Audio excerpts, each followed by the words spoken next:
Um bom dia a todos, para quem nos assiste aí do YouTube, bom dia, colegas educadores aqui do campus Cuiabá, Coronel Octaíde Jorge da Silva, bom dia a todos que estão presentes aqui. Hoje é um dia que a gente vai conversar um pouquinho sobre metodologias de projetos integradores. Existem muitas e cada professor deve ter a autonomia completa para desenvolver os seus próprios caminhos. Contudo, como é projeto e existem metodologias que facilitam projetos, o que a gente vem trazer é uma possibilidadezinha. Muitos de vocês já estão acostumados a trabalhar. Então, nós vamos fazer um primeiro momento em que a gente vai compartilhar tanto o porquê desses projetos integradores, quanto essa metodologia.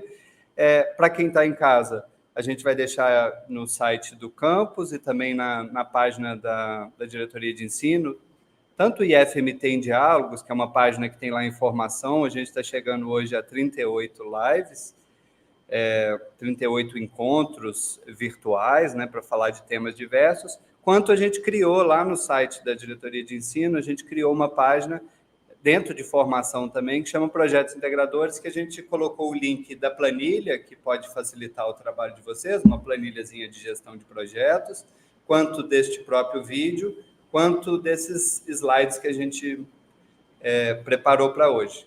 Então, vamos lá. Num primeiro momento, eu vou falar mais. Aqui, a gente, presencialmente, a gente tem um conjunto de colegas que a gente está colocando na tela aqui agora, que são colegas professores que vão trabalhar nos componentes curriculares do projeto integradores e também coordenadores de curso, ou seja, o desafio também desse grupo é, na medida que a gente sair daqui um pouquinho melhor hoje, que a gente possa disseminar pelo campus, mobilizar, sensibilizar as pessoas para que o projeto integrador ele seja central nos nossos currículos, porque é isso que os projetos de curso dizem, que ele deve ser central, e não apenas uma iniciativa periférica ou fruto do esforço de uma pessoa ou duas somente, né?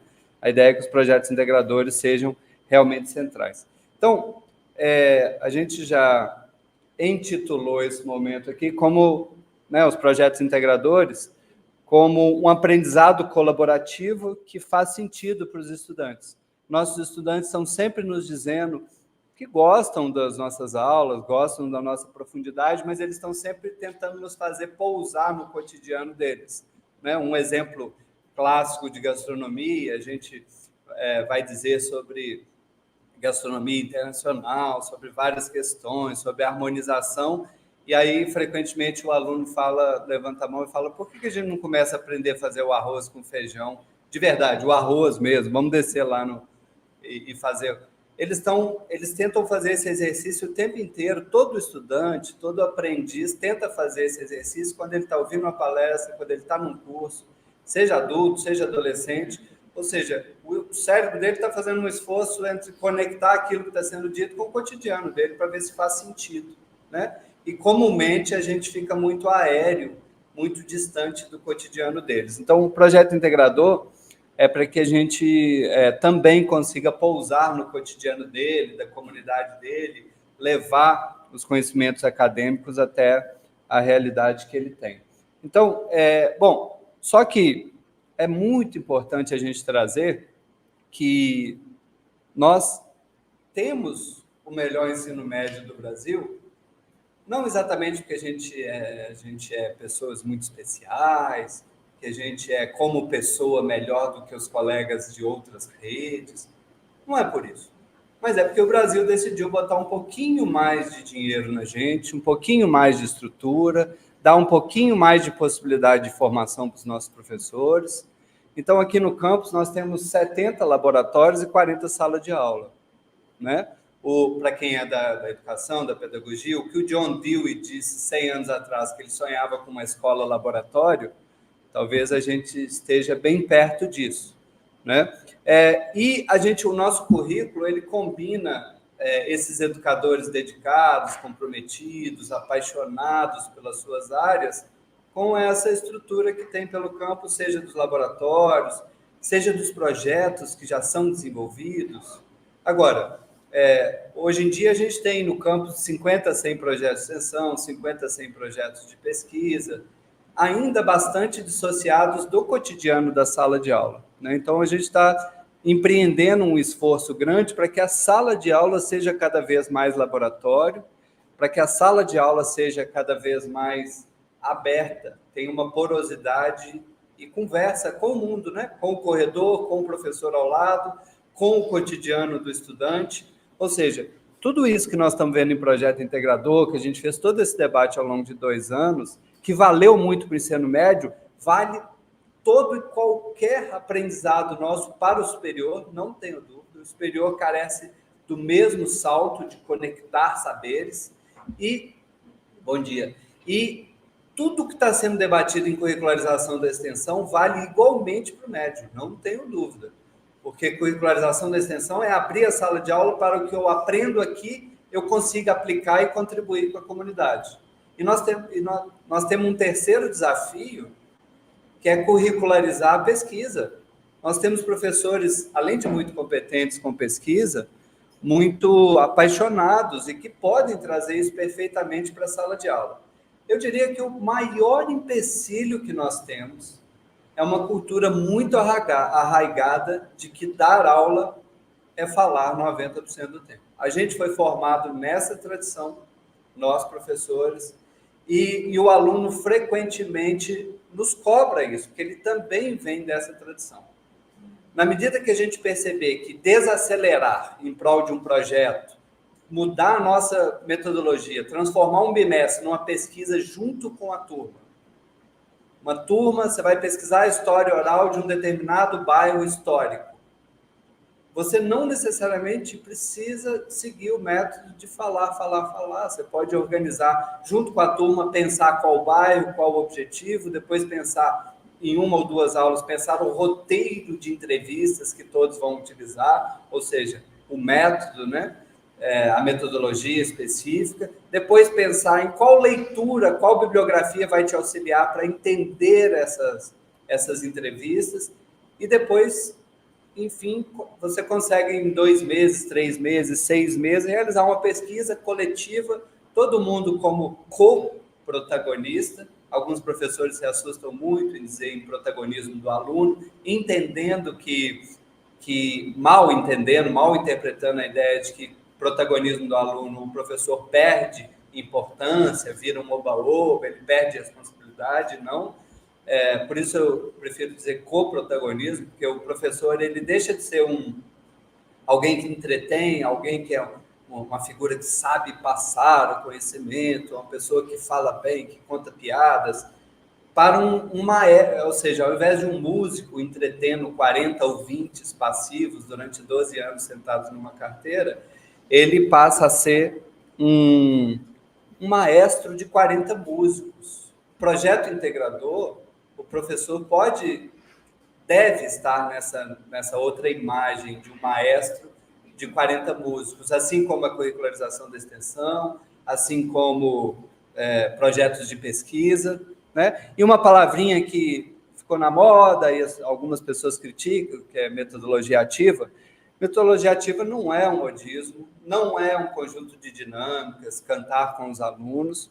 Ela é fruto de uma longa tradição dentro da ciência da educação, que já vem há muito mais de 100 anos, de que o estudante aprenda fazendo, né? E nós estamos dentro de um campus de 114 anos que a gente desenvolveu com excelência, há mais de um século, aprender fazendo. Essa é a tradição do Instituto Federal, aprender fazendo. Então, o que a gente está propondo aqui, não há rompimento com o passado, não há uma crítica estrutural de que não estamos bem, a gente tem excelentes currículos, ótima qualidade.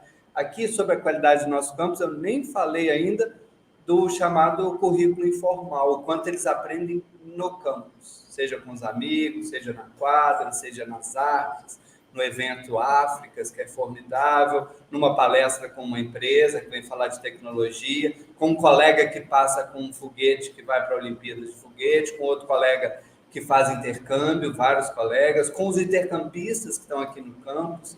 Então, o currículo informal, quando para fora da sala de aula, é riquíssimo, eles amam o campus, né? Bom, nós temos uma tradição de currículos, aqui é uma brincadeira, né? Currículos desintegrados, ou seja, o currículo pensado como um puxa-estica de componentes curriculares, e o integrar é relegado ao estudante depois de formado.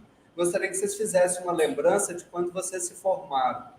E aí vocês se perguntaram, será agora que eu sei ser engenheiro, médico, biólogo, turismólogo? Lembra? Vocês se formaram, aí vocês passaram das 40, 50 disciplinas, componentes curriculares, e como é que foi se dando essa integração?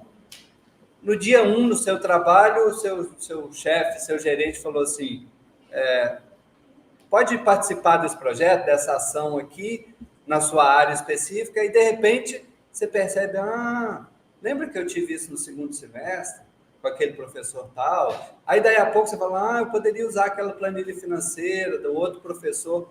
Você vai fazendo um esforço de integrar aquilo que você viu de forma separada, isolada durante a universidade, ou a faculdade, ou o ensino médio.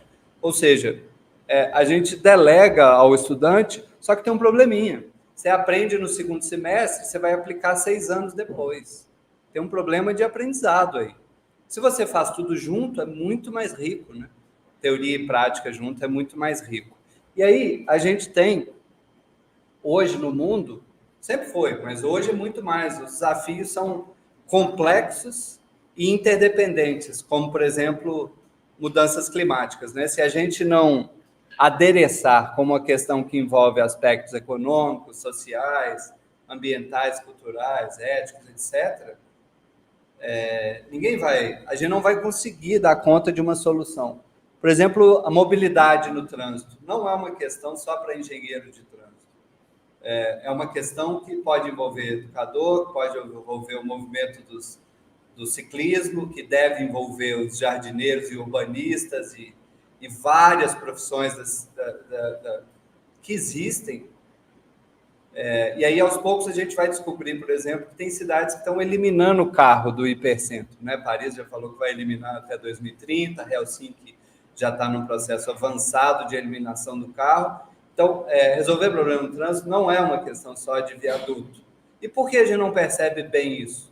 Porque o mundo, o problema é integrado, e onde a gente estuda, a gente aborda os problemas de forma bastante fragmentada. E a era da internet, a partir do ano 2000, ela transforma a internet numa espécie de cérebro, numa espécie de repertório infinito de todos os filmes, livros, saberes. E ela nos liberta da função de ser banco de dados. O professor conteudista, que quase todos somos, nós somos formados nessa tradição, é um professor que acha que tem que saber tudo da sua área, ele se foca de forma amorosa, competente, ele vai estudar tudo da sua área e ele se preocupa ainda bastante pouco ao como, as didáticas, ao como fazer o aluno dar grandes saltos, o conjunto de estudantes dar grandes saltos de aprendizagem. Mas a gente pode ver isso aqui pela metade cheia do copo ou pela metade vazia. A metade vazia é que os alunos eles estão nos demitindo. Ele até fica de corpo presente, mas às vezes ele vê uma conta difícil no quadro, ele pensa, na hora que eu precisar, eu vou ver um tutorial no YouTube, na cabeça dele. Né? Na área de linguagens, tem grupos, você consegue fazer grupos de conversação só com gente nativa. Não, eu quero fazer só com estrangeiros, eu quero fazer só com estrangeiros com determinado sotaque. Ou seja, essa rede que nos conecta a todos ou quase todos, e tem ali todos os livros, todos os filmes, todas as aulas, todas as universidades, ela nos tira dessa função que hoje parece um eterno dar burro em ponta de facas com os nossos estudantes, né? Então, como é que eu descreveria rapidamente o nosso currículo? primeiro, nós temos essa tradição do aprender fazendo, que é muito rica. E nós temos uma tradição de alguns professores que desenvolvem muitos projetos. E os grupos de pesquisa, grupos de estudo para Olimpíadas e viagens técnicas, a gente tem tudo isso de forma muito rica. Só que essas iniciativas, elas de forma geral, elas estão meio na periferia do currículo. O professor faz com um esforço a mais, com a energia que ele tem no final do dia para botar um projeto num edital. Ou seja, ele dá todas aquelas aulas aí com a energia que lhe sobra, ele vai lá, aprova um projeto no edital específico. Ou seja, existem todas essas iniciativas incríveis aqui dentro. Contudo, se a gente passa nos corredores, no momento da aula, porque a gente está extremamente arraigado nesse modelo tradicional, professores, o layout ainda continua de uma figura na frente falando, a maioria dos alunos ouvindo. Então, a gente ainda parte dessa concepção baseada mais no monólogo do professor, mais na competição do que na colaboração. Nossos alunos têm muita dificuldade de fazer coisas juntos. Quando a gente faz projetos, é muito comum, se a gente não for um mediador muito atento, muito firme, muito em cima de cada detalhe, eles brigam, a turma sai pior em termos de relações interpessoais. Aliás, esse já é um dos primeiros. Eu vou colocar 3 ou 4 grandes desafios aqui hoje. Esse é o primeiro.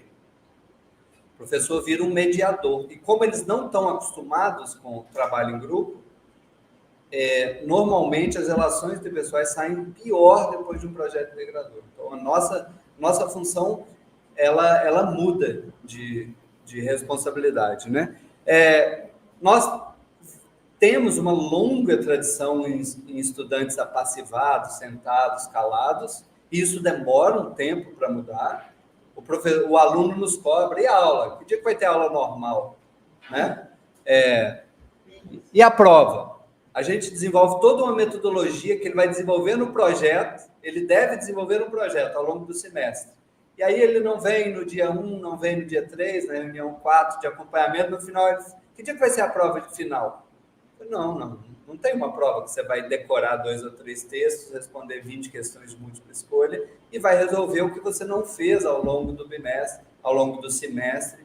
Ou seja, é uma mudança de cultura que a gente tem que trabalhar com muito cuidado. Uma sala de aula muito isolada do mundo, né? Pouco praxeológica, ou seja, pouco teoria e prática junto, mais teórica, pensando o mundo em isolamento do mundo, e uma centralidade em memorizar e reproduzir, ou seja, pouco integral, né?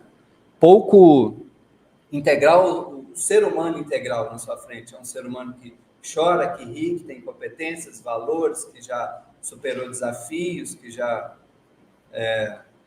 desenvolveu inteligências, que é capaz de aprender, o ser humano como um todo, que pensa, que age no mundo, que sente o mundo, né?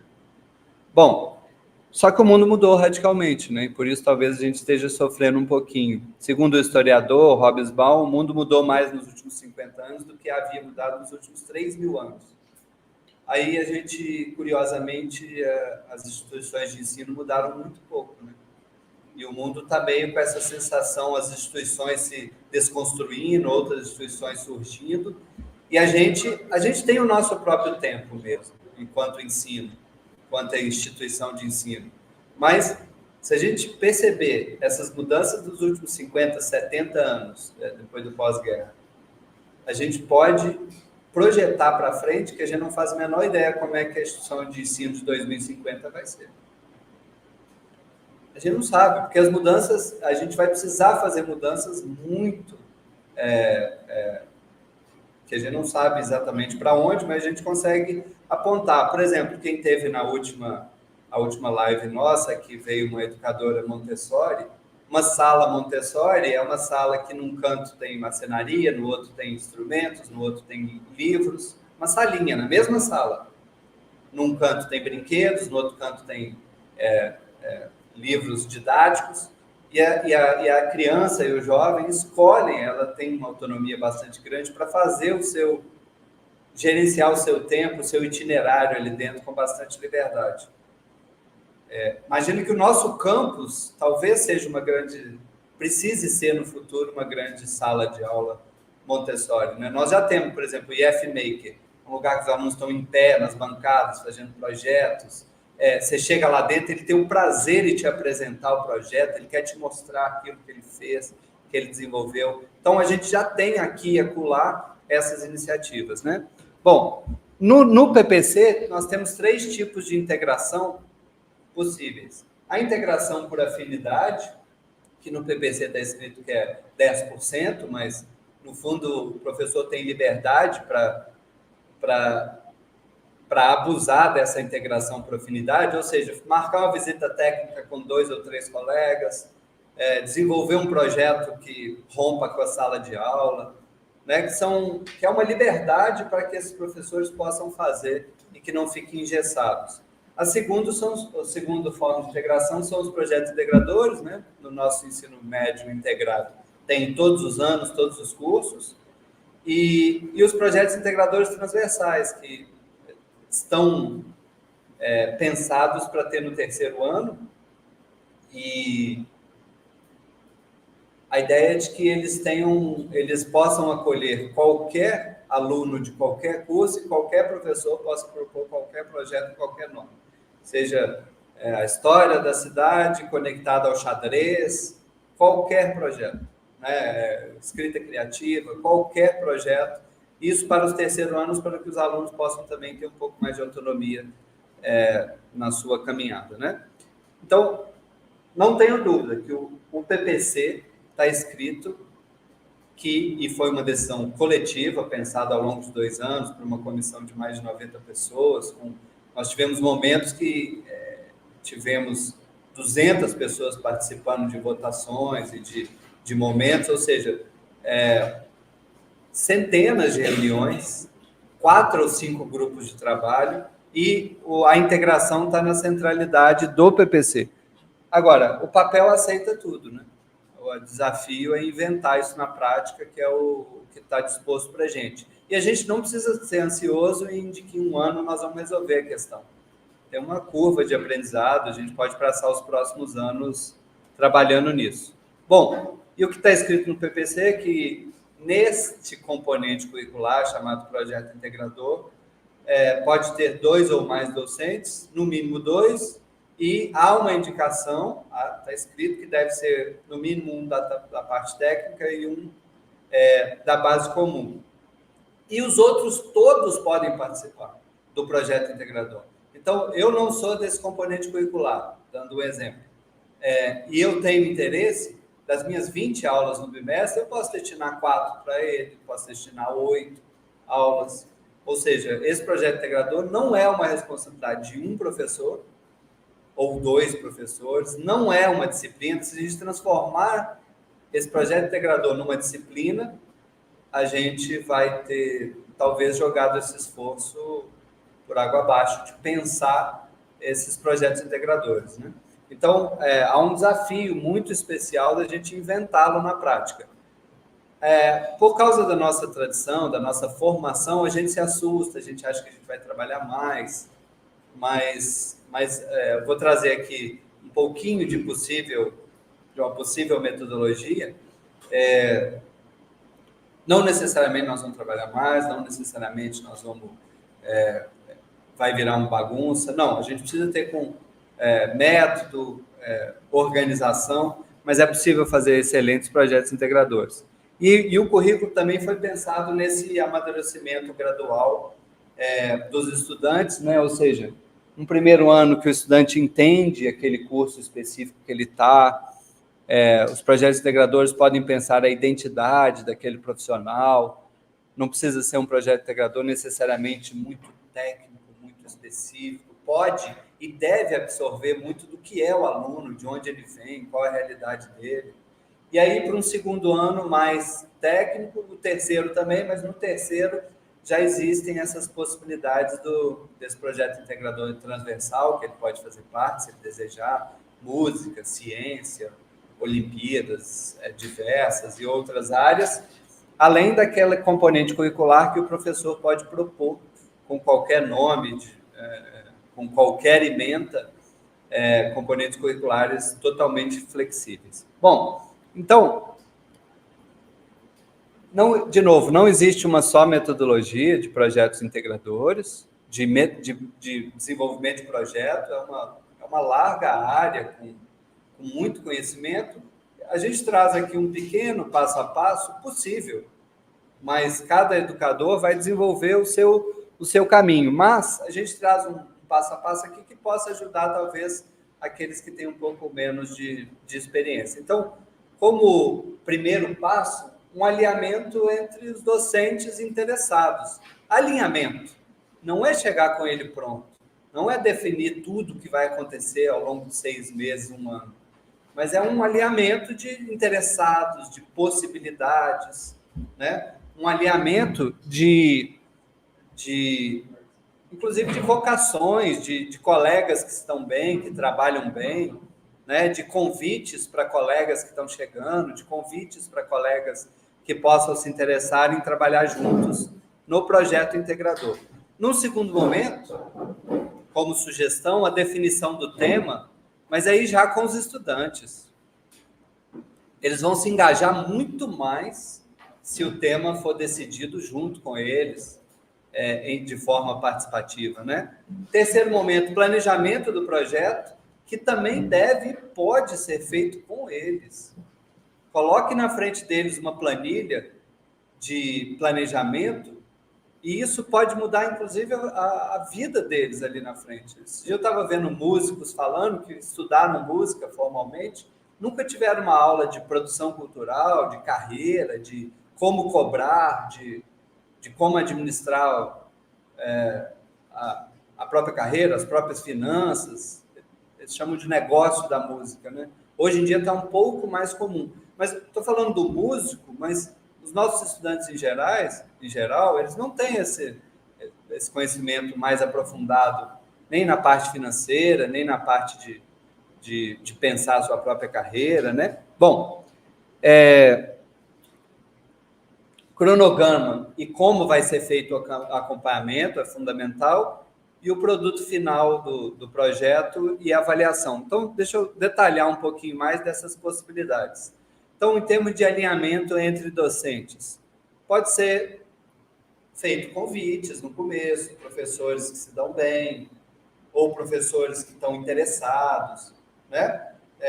Na criação de um grupo de trabalho que vai desenvolver aquele projeto integrador. De novo, os 2 professores do componente curriculares vão liderar esse processo, mas pode conter quantos professores desejarem. Eu posso pegar, se eu tiver 10 aulas no bimestre ou 20 aulas, eu posso separar diversas aulas para aquilo específico. Um projeto específico seja na construção civil, na edificações, ou no secretariado, ou no eventos. A parte financeira é fundamental, vai todo mundo ter que trabalhar com uma planilha de gestão financeira, vai todo mundo ter que trabalhar com orçamento, né? E aí, nesse alinhamento, podem vir as primeiras ideias, mas nós precisamos lembrar que as emendas que estão ali, aquilo que está escritinho lá no componente curricular, no projeto integrador, aquilo é um guarda-chuva. Nós não podemos transformar aquilo numa disciplina. O professor achar que ele vai ter que transformar aquela emenda num conjunto de slides e começar a falar, porque aí não vai ter dado certo, né? E a semana pedagógica pode ser um excelente momento desse primeiro encontro, desse primeiro momento de alinhamento de professores, quem quer, quem não quer, quem está interessado, né? Bom, um segundo momento, aí, da definição do tema, aí eu pessoalmente sugiro, e podem discordar, podem pensar outros caminhos, mas eu sugiro que seja feito com os alunos. De novo, considerar que a ementa é só um guarda-chuva. Segundo, considerar que os alunos eles vêm com história própria, subjetividade, inteligências, vocações, dificuldades. De repente, você tem um aluno que cuidou do tio, cadeirante, durante o momento, da vida dele, você nunca vivenciou isso. Olha a riqueza dessa experiência. Vai ter aluno ali que já é poeta, vai ter aluno ali que vai ser um grande gestor no futuro, outro que vai ser político, e a gente entra em sala de aula com os nossos planos de ensino prontos sem conhecer quem está ali. Sem conhecer quem está ali. A música do Pink Floyd, né? Another Brick in the Wall, o filme mostra ele, pequenininho, escrevendo a poesia do que viria a ser Time, E o professor faz chacota com ele, humilha ele, porque ele está... um poeta, um grande poeta. Né? Ou seja, a gente entra em sala de aula sem conhecer quem está ali, os talentos de quem está ali, quem são, quais são os sofrimentos dele, o que eles podem aportar, a subjetividade deles. E o projeto integrador precisa partir dessa realidade, porque, primeiro, para romper a relação sujeito-objeto, né? Um professor que ensina e alunos que aprendem, e segundo, porque eles vão engajar muito mais se partir de algo que eles amam, que faz sentido para a realidade deles, né? Terceiro, pode e deve partir do que você ama quanto docente, quanto professor, do que você está interessado. Percebe que às vezes a gente passa anos dando aula de uma coisinha, de um tema, e a gente está se apaixonando por outras áreas, a gente está lendo outras coisas, aprendendo, seja consertar calha no telhado, seja gastronomia, seja viajar, seja consertar a van e fazer um quarto atrás da van para viajar o mundo. A gente está sempre como professor, como pessoa, a gente está interessado em várias coisas, aprendendo várias coisas, e a gente, por causa da nossa tradição, a gente não traz isso para o cotidiano da nossa sala de aula, que a ementa não permite, porque o tempo não permite, a gente está sempre atrasado. Ou seja, acho eu que aqui é um momento também de você trazer suas paixões, suas vocações. E se a decisão for colaborativa, participativa, com certeza o engajamento vai ser maior e a chance de ter sucesso maior. No momento 3, nós desenvolvemos não, né? Essa é uma planilhazinha que está no site para os docentes baixarem. É a famosa planilha do 5W2H, o que, quando, onde. Ou seja, eu tenho ela aqui, vou mostrar ela para ela ficar... você não tem aí, né? Deixa eu mostrar ela por aqui mesmo. Depois a gente mostra mais detalhes. A planilha está disponível para baixar, mas ela é a tradicionalíssima ali. Num primeiro tabelinha ali, o líder, né, o professor e o estudante. É interessante que os estudantes exerçam também responsabilidades de liderança. Uma segunda coluna, a área, aí eu coloquei como um evento, por exemplo, né? Várias áreas. A programação do evento, né? A curadoria, a gastronomia, o parte de marketing, projeto e patrocínio. Dentro de cada área, várias ações. Então, definir artistas para abertura. Pode ter ali 2 ou 3 nomes de estudantes, um pouquinho do detalhamento, prazo, gestão de projetos. Se não tem prazo, as coisas não acontecem. Tem que ter prazo. Não consigo dar o prazo. Aí é o prazo do prazo. Quando você me consegue dar o prazo? Estão me enrolando, o site eu não consegui fazer ainda, porque eu estou dependendo de uma licença.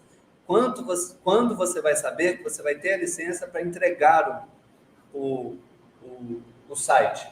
Ou seja, prazo, local, valor. Lembrem-se que nesse ano nosso campus, já em modo de aprendizado, lançou o primeiro edital de projeto de ensino com recurso, né?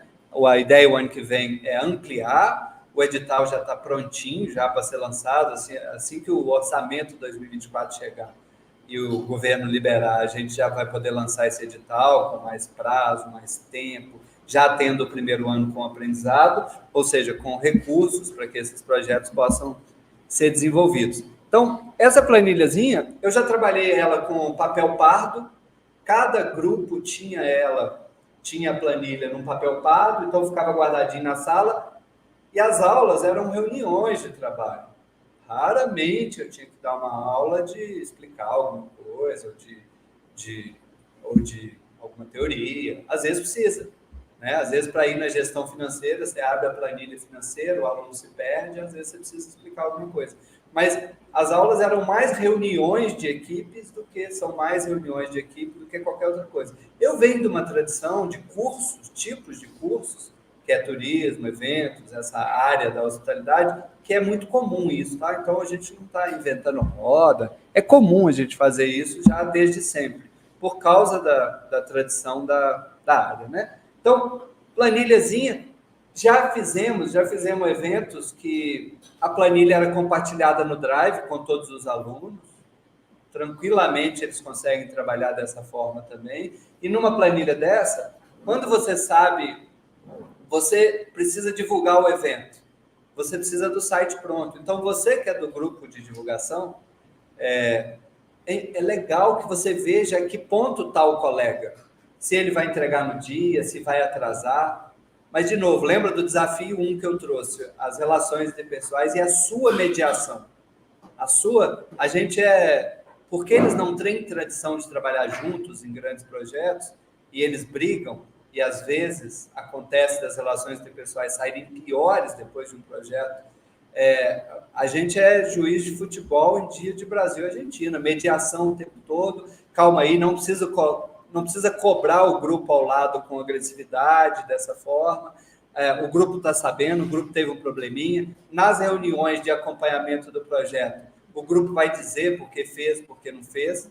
Um segundo cuidado que a gente tem que ter é que os nossos alunos também não têm tradição de serem avaliados coletivamente, né? Normalmente, a gente dá nota sempre individual. E vocês podem, e eu acho que nesse caso devem, fazer uma proporção de nota individual e coletiva. Ao longo dos anos, da minha experiência, foi onde eu cheguei que dá mais certo. Ou seja, uma parte da nota é individual, ou seja, o aluno ele não se dilui no grupo totalmente, ele entende que ele tem aquela responsabilidade de fazer aquela arte daquele momento do projeto, aquela arte no Canvas, e ao mesmo tempo eles precisam saber que o resultado coletivo, fruto do esforço coletivo, é importante também, e a nota pode ser coletiva.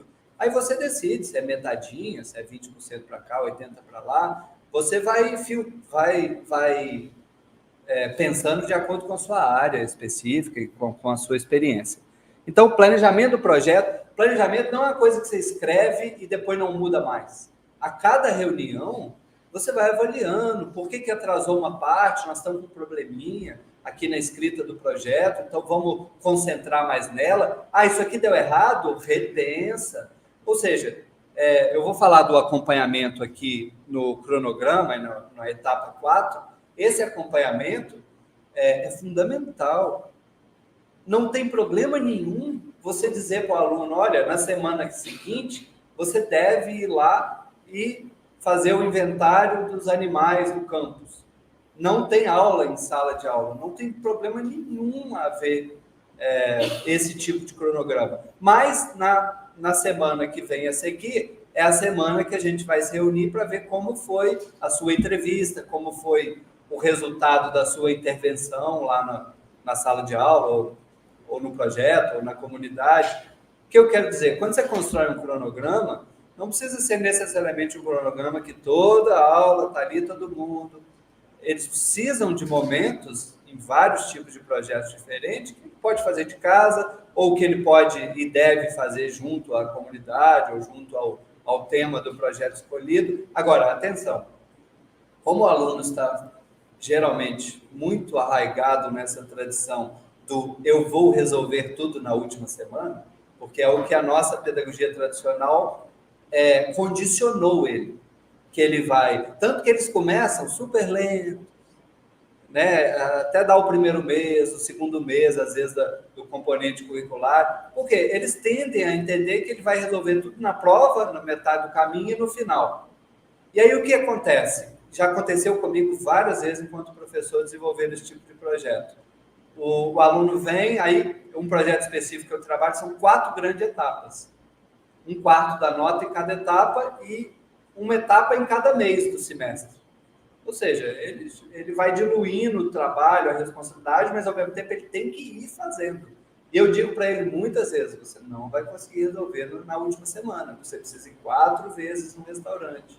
Cada vez que você for no restaurante, tem uma missão específica. A vez 1, você vai entrevistar o gerente, conhecer a vida dele, as motivações dele, a formação dele. A vez 2, você vai, junto com o nosso roteiro de observação, você vai observar cardápio, limpeza da cozinha, detalhes. 3, você vai trabalhar finanças do restaurante. E 4, você vai fazer a consultoria com sugestões de melhorias.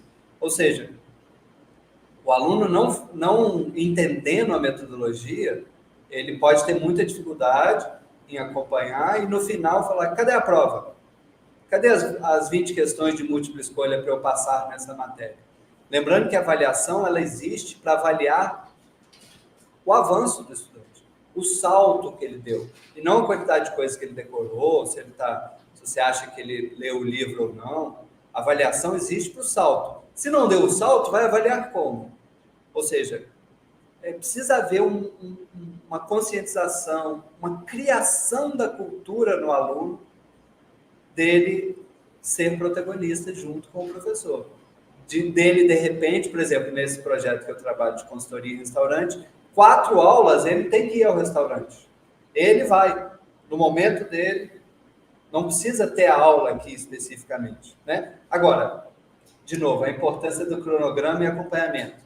Cronograma porque prazo e gestão é tudo. A gente não consegue trabalhar, entregar as coisas se não for prazo. Isso é de todos nós.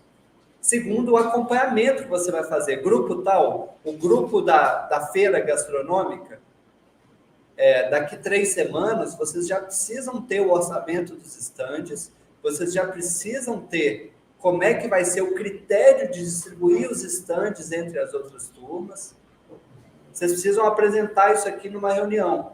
E aí o professor, ele vai acompanhar, cobrar, mediar as relações acima de tudo, né? E mais algumas questões sobre acompanhamento. De novo, nem toda aula precisa ser em sala de aula, porque tem momentos que eles vão lá desenvolver o projeto, pesquisar, etc.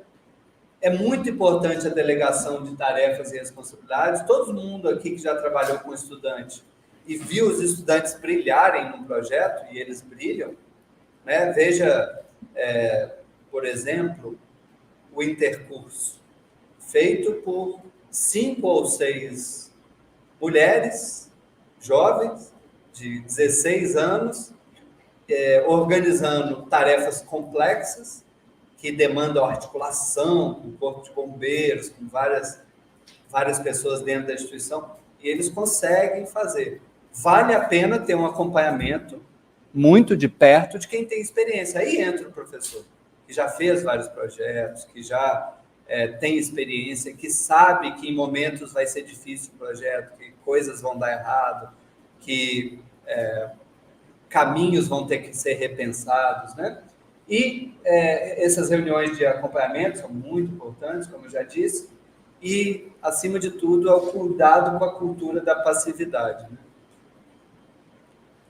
Esse é o grande desafio nosso, tanto enquanto professores, formados numa tradição de eu falo 90% do tempo e vocês escutam, quanto dos próprios estudantes, né? E 5, precisa ser definido o que é produto final, se é um evento, se é um vídeo, se é uma construção, se é uma tecnologia, se é uma consultoria, se é uma apresentação artística. É importante ter esse produto final, ou os produtos finais, e as avaliações como serão feitas entre professores e, eventualmente, com os estudantes. Com eventos, é muito importante, depois de um evento, você avaliar o que deu certo e o que deu errado. Esse momento pode ser perfeitamente e deve ser feito junto com os estudantes. Cada grupo fala o que deu certo, o que deu errado, né? E eles podem, inclusive, participar deste processo. Tem pedagogias, como a Escola da Ponte. Ao final, os alunos não têm matérias como as nossas, não têm aulas como as nossas. De 15 em 15 dias, eles fazem cronogramas, são microprojetos de 15 dias, para estudar determinados temas, convidam professores, orientadores, e ao final dos 15 dias, eles, junto com os professores e orientadores, dizem: nossa, isso aqui nós avançamos bastante, isso nós aprendemos bastante, isso aqui nós travamos. Na hora que chegou aqui em mudança climática, aí deu ruim, a gente achou muito complexo. Pode ser que a gente tenha que estudar isso aqui mais para frente de forma aprofundada. É muito importante que eles possam participar, mas mais ainda, que os professores definam esses critérios de forma transparente. De novo, se é individual, se é coletivo, se vários componentes curriculares vão fazer vão fazer juntos, né? Bom, desafios, para finalizar aqui, a gente passar para o nosso momento coletivo. Mudança de cultura, tanto de professores quanto estudantes. Esse aqui é o desafio principal dos nossos currículos, enquanto docentes e enquanto estudantes também, né? responsabilidades individuais e coletivas, que é super desafiante, porque em grupo é muito comum do aluno, de uma parte dos alunos desengajarem, muito comum mesmo, e um erro que a gente comete frequentemente é, em detrimento dos mornos, a gente sobrecarrega os motorzinhos. Isso é muito comum. Quando a gente começa a ficar angustiado que uma área não está andando, a gente vai naqueles 3 ou 4 motorzinhos, alunos mais ativos, e vai junto com eles. E aí os mornos, ou os que estão se diluindo, os mornos que eu falo é aqueles que momentaneamente não estão engajados, né? Eles vão se diluindo no coletivo, vão se ausentando, se isentando de responsabilidades. Esse é um desafio enorme para nós. Nunca consegui resolver isso bem. Já trabalho há muitos anos. Vai em eventos desde sempre, mais de 10 anos. Nunca consegui resolver isso bem. Então, é um desafio constante como lidar com essa questão das responsabilidades individuais e coletivas. Por isso, eu sugiro que uma parte da nota seja individual, outra coletiva. Sugestão apenas, autonomia completa dos docentes. Prova não faz o menor sentido. Podem discordar, podem achar outros, podem existir outros argumentos, pode dar certo, mas se prova já está difícil de fazer sentido no cotidiano regular de qualquer disciplina, porque prova não consegue avaliar bem o saldo de aprendizado que o aluno deu, como colocar numa múltipla escolha o que você aprendeu, o dia que o colega chorou e você ajudou ele, vai muito mais além do que um conjunto de coisas que você decorou. Em 1800 e bolota, o Tolstói, o escritor, teve uma escola na fazenda no interior da Rússia, chamada Yasnaya Poliana, a escola dele. O livro é primoroso, é um livro fininho. Tolstói escreve como se fosse seu brother. Ele escreve como se fosse diário. Hoje nós fomos na vila com os estudantes, aí ele relata como a relação muda quando a gente está andando no mato, conversando sobre a vida. Quando a gente rompe com a sala de aula. Como foi legal a gente ver a senhorinha assando pão e parar na casa dela.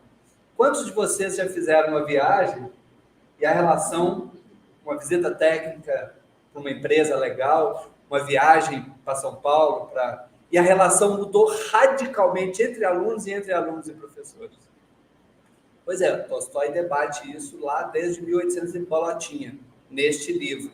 E ele debate também a avaliação.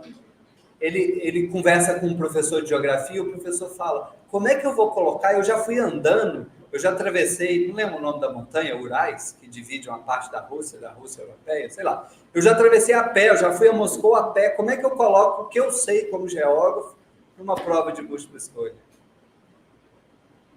E como é que eu vou cobrar isso dos meus alunos numa prova de múltipla escolha? Né? Desafio 4, a construção colaborativa. Muitos de nós, professores, ansiosos pelo ritmo, que é diferente ali de um projeto coletivo, a gente pega e faz, e isso nos sobrecarrega, e isso às vezes nos deixa exaustos, né? Como trabalhar coletivamente? Dificílimo, não tem passo a passo, não tem é o desenvolvimento de cada um, é o desafio de cada um. E aí eu quero chegar no ponto 5, que eu considero um dos mais importantes, que é desacelerar para aprender. Nós estamos fortemente arraigados num currículo que a gente pode apelidar assim, como enciclopedista, uma tradição enciclopedista. Que é isso? Eu quero pegar 2.500 anos de filosofia e botar em 3 anos. Quando eu vou construir a minha ementa, eu acho que eu tenho que passar por tudo daquela área. E aí o professor que chega, ele lê a ementa, ele fala, cara, 100 slides por dia para dar conta daquilo tudo. Só que saltos de aprendizado, por exemplo, já vivenciei isso com um professor que eu estudei na PUC, em antropologia. Ele pediu para que a gente visitasse cada grupo uma religião diferente, um olhar antropológico de ver a beleza na religião do outro. Então, a gente fez 2 visitas, e aí a gente fez seminários de compartilhar isso, E, eventualmente, aqueles grupos que conseguiram trouxeram os líderes dessas respectivas religiões. Durante 6, 8, 2 meses, não teve aula. E para um antropólogo, sociólogo, que conhece o quão profundo e quanta teoria tem, muitos vão ficar angustiados. Nossa, mas eu vou deixar de falar de Durkheim, vou deixar de falar de fulano, Mas esses 2, 3 meses foram transformadores para quem esteve presente. Eu fui numa mesquita muçulmana, o colega foi no terreiro de Umbanda, foi transformador. Se eu sentar com os meus colegas, isso já tem 20 anos, a gente vai lembrar em detalhes dessa experiência. Ou seja, acho eu, estou entre aqueles que consideram que a educação é mais saltos de aprendizado significativos, transformadores, do que pílulas de decoreba de conteúdos diários através de slides enfileirados um atrás do outro. Então, isso que eu vou falar, talvez eu não esteja tão certo.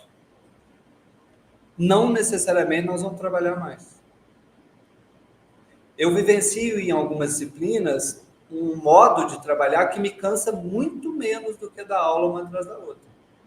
Essa que eu descrevi da consultoria, todas as aulas são em roda, são 4 idas ao restaurante, certo? São 4 preparações. A ida de observação para analisar detalhes do restaurante, a gente constrói numa aula juntos o roteiro de observação. O que nós vamos observar? Nós vamos observar a fachada, o layout, a unha do garçom, se está cortadinha, a música ambiente, o banheiro está limpinho, etc. A gente constrói juntos. Então, 4 idas, 4 construções coletivas. E 4 momentos que eles vêm e trazem o que eles vivenciaram no restaurante. Isso significa que a consultoria é individual, porque cada aluno escolhe um restaurante, mas ela é coletiva, porque esse restaurante é quente e resolveu da seguinte forma: outro aluno fala, um aprende com o outro no mesmo processo. É um processo individual e coletivo. Mas percebam que várias estratégias são possíveis. A estratégia é mais centrada no individual e o coletivo vem junto. E aí, num projeto, pode ser mais coletivo e o individual faz parte. Aí vai de cada um. Então, 4 idas ao restaurante, 4 preparações e 4 compartilhamentos. Eu tenho 20 aulas, já foram 12. As outras 4, aí eu dou aula expositiva. De questões teóricas importantes, tendências no restaurante, gestão financeira em restaurante. Perceba que das 20 aulas, 12 são nós, foco no nós, fazendo juntos, né? Então, neste caso, eu canso muito menos e trabalho, entre aspas, em termos de cansaço, trabalho menos. Nos assusta, principalmente as reuniões que a gente vai ter que fazer por fora, né? Quem sabe, por exemplo, as reuniões, o planejamento não precisa chegar pronto. Ela pode ser feito junto com a turma, na planilha aberta, seja no papel pardo ou numa planilha de drive compartilhado, que os alunos todos acompanham. Toda semana você pega a planilha, dá um print e joga no grupo, para ver o andamento de cada um dos grupos. Gestão de projetos, né? Bom, o que é o nosso currículo, para finalizar? Nós escrevemos lá coletivamente, que é um currículo integrado para o Ser Mais. Ser Mais é essa concepção pedagógica, filosófica, de que a gente nasce para aprender e engolir o mundo e ser curioso, e querer se apaixonar pelo mundo, pelo saber, né? E não a concepção de que somos seres vazios e precisamos ser preenchidos de conteúdo. Promove processos de ensino-aprendizagem de forma que os conceitos e as práticas sejam apreendidos como partes interdependentes de um sistema, tendo como missão a educação e o florescimento de um cidadão profissional, com hífen, tudo juntinho. Todo mundo forma cidadão, seja técnico ou DBC, todo mundo forma profissional, seja técnico ou DBC, porque no final das contas é um ser só, integral, que pensa, que chora, que tem talento, que tem sombras, que tem dragõezinhos internos, considerando o estudante como ser integral, cujo pensar, sentir e agir está intimamente interconectado ao mundo, ou seja, dar mais porosidade à sala de aula, fazer mais sentido, ter mais conexão com a comunidade onde ele vem, os problemas que ele vivencia, e que transforma o estudante, que também aliás, que o estudante transforma o mundo e também é transformado pelo mundo. Bom, para finalizar, e aí quem está nos vendo em casa, eu vou finalizar agora a transmissão, porque a gente vai partir para um processo agora de compartilhar das experiências na sala aqui, como eu coloquei no começo. Tem pessoas com muita experiência em várias áreas de projetos integradores, e as áreas são diferentes, demandam competências diferentes. Então, a gente vai passar agora para um projeto mais dialógico, que a gente não consegue trazer aqui nessa transmissão. Então, para encerrar, os institutos federais, nós que estamos aqui dentro, para os colegas que estão na rede estadual e outros colegas, a rede pública, etc., a gente tem um pouco mais de condições de trabalho, porque o Brasil olhou para a gente e falou: vou dar um pouco mais de dinheiro, vou dar um pouco mais de estrutura, vou dar um pouco mais de chance do professor se formar, vou dar um pouco mais de, enfim, de condições, né? E a gente entrega. A gente entrega alta qualidade. Sugiro que vocês sigam no Instagram Institutos Federais no Brasil todo. É lindo ver no interior do Ceará, no Rio Grande do Sul, em São Paulo, capital, nos mais variados lugares, alunos subindo drone em plantação, o outro que está ganhando o campeonato nacional de xadrez. É bonito ver isso. Nós somos uma rede muito poderosa de 600 e poucos campi. Então, acho eu que nós temos essa missão especial não de liderar o Brasil no sentido de exemplo, né? Não de dizer como fazer. Vamos imaginar que o governo brasileiro tem alguma doença grave em algum momento, fala assim: nós vamos dar as mesmas condições que a gente dá para o Instituto, a gente vai dar para o ensino médio no Brasil inteiro. Não necessariamente a gente precisa transformar o IF no ensino médio do Brasil inteiro, mas na hora que o Brasil olhar para a gente e falar: olha, eles têm alguns caminhos que eles aprenderam a fazer nos últimos 100 anos que podem nos inspirar. Então, eu acho que nós temos uma missão especial de liderar como exemplo o Brasil no sentido: educação pública de qualidade, alta qualidade é possível, dadas as condições, dada o contexto mais específico. Bom, então nós vamos encerrar aqui agora, a gente passa o nosso momento coletivo e dialógico. Para quem ficou por aqui, a gente vai ter outros momentos de conversar, de compartilhar exemplos, tá? Então, até logo a todos. Pessoal, dá um tchauzinho aí, que vocês estão se filmando.